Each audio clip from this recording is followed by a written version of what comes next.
এই আমল নামার ফাইল আল্লাহর কাছে আল্লাহ পাক খুলেও দেখেন না। এটাই হাদিস থেকে জানা গেল। তো সেজন্য হিংসা বিদ্বেষকে থেকে অন্তরকে পাক রাখা চাই, পবিত্র রাখা চাই, নচেত আমার আমল আল্লাহর কাছে গ্রহণযোগ্য হবে না। আর প্রতিদিনের আমল আল্লাহর কাছে এটাও পেশ হয়, দৈনন্দিন আমল আল্লাহর কাছে পেশ হয়। এক হাদিসে আসছে ফজর এবং আসর এই দুই সময়ে দুই দল ফেরেশতা একত্রিত হয়। একদল চলে যায়, আরেক টিম আসে, এরা ফজর পর্যন্ত থাকে, আসরে এসে আবার তারা চলে যায়, আরেক টিম আসে, আসর পর্যন্ত থাকে। আল্লাহ তাআলা বলেন যে তোমরা আমার বান্দাদেরকে কিসের উপর রেখে আসছো? আলাম্মা তারাকতুম ইবাদি। মুসলিম শরীফের হাদিস। ফেরেশতারা বলেন আমরা যখন গেলাম তখন ইউসাল্লুন, যখন আমরা সেখানে পৌঁছলাম আসরের সময় দেখি নামাজ পড়তেছে, এখন যখন ফজরের সময় আসলাম এখন নামাজে রেখে আসছি, নামাজ পড়া অবস্থায় রেখে আসছি। এই জন্য ফজরের গুরুত্ব বেশি। আসরের ব্যাপারে আল্লাহ কোরআন কারিমে বলেছেন হাফিজু আলাস সালাওয়াত ওয়াস সালাতিল উসতা, ফেরেশতা সেই সময় যদি আপনাকে নামাজে না দেখে আপনার আমল নামা আল্লাহর কাছে পেশ হবে না। শাবান মাসের গুরুত্বপূর্ণ আমল হচ্ছে একটা, অধিক হারে নফল রোজা রাখা, এটা আমরা রাখবো।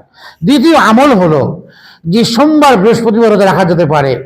আইয়ামে 20, 13, 14, 15 শাবান রোজা রাখা যেতে পারে। এমন একটি রাত আছে এই মাসের মধ্যে যে রাতে আল্লাহ তাআলা বান্দার দিকে মনোনিবেশ করেন, ফায়াগফিরু লিজামিই খালকিহি, আল্লাহ তাআলা তার সমস্ত বান্দাদেরকে মাফ করে দেন, ওই হিংসুক ব্যক্তি ছাড়া। হিংসুক এবং মুশরিক ব্যক্তিদেরকে ছাড়া সমস্ত মানুষকে আল্লাহ মাফ করেন। ওই রাতটাও এই মাসের মধ্যে থাকার কারণে এই মাসের গুরুত্ব অনেক বেশি।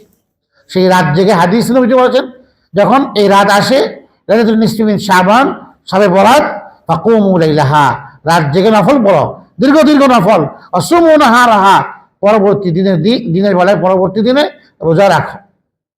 হাদিসে এই কথা আসে। জন্য 14, 15 এমনিতেই প্রত্যেক আরবি মাসের এই 3 দিনকে আইয়ামে বিদ বলা হয়। নবীজি আবু যরকে বলেছেন, আবু যর যদি প্রত্যেক মাসে 3 দিন রোজা রাখতে হয়, ফাসুম 13 ওয়া 14 ওয়া 15, 13, 14, 15 তুমি রোজা রাখতে পারো প্রতি আরবি মাসের 3 দিন। এর গুরুত্ব হাদিসের মধ্যে পাওয়া যায়, এটা আমরা রাখতে পারি। আর শাবান মাসের আরেকটা গুরুত্বপূর্ণ আমল হলো আমাদের মনীষীগণ তাবেঈগণ যখন শাবান আসতো কোরআনের কারীম ইনকাব্বু আলা মাসাহিফিল কোরআন, আল মাসাহিফি কোরআনের কারীমের দিকে যারা মনোনিবেশ করতেন, ইয়াকরাউনাল কোরআন, কোরআন পড়তেন। কোরআনের মাস সামনে আসতেছে, কোরআন নাজিলের মাস সামনে আত্মাসন্ন, এখন রমজানের প্রস্তুতি, কোরআনের কারীম বেশি বেশি তিলাওয়াত করা।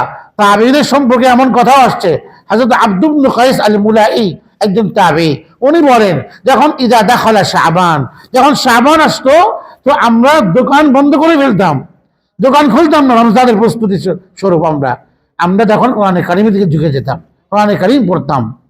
আমরা আমাদের সময়কে ফারেক করতাম তাফাররাগনা লিকিরাআতিল কোরআন, কোরআন পড়ার জন্য।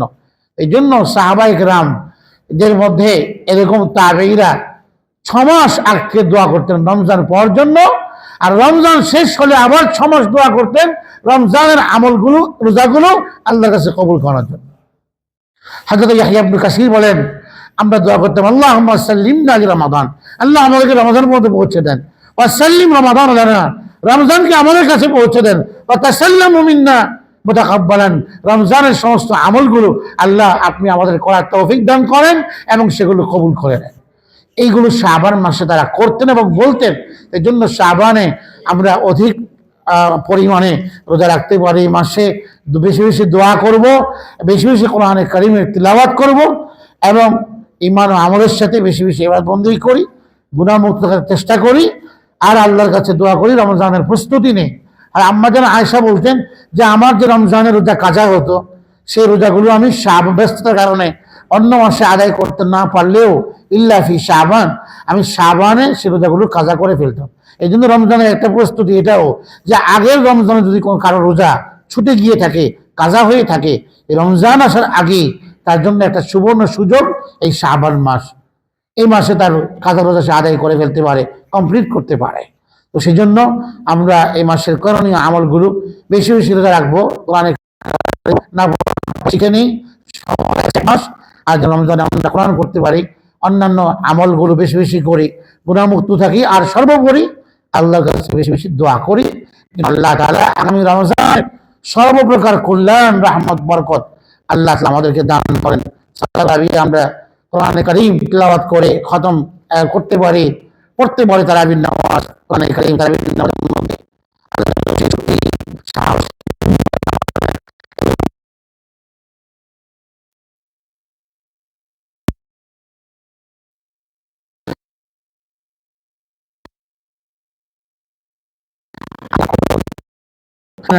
আলহামদুলিল্লাহ।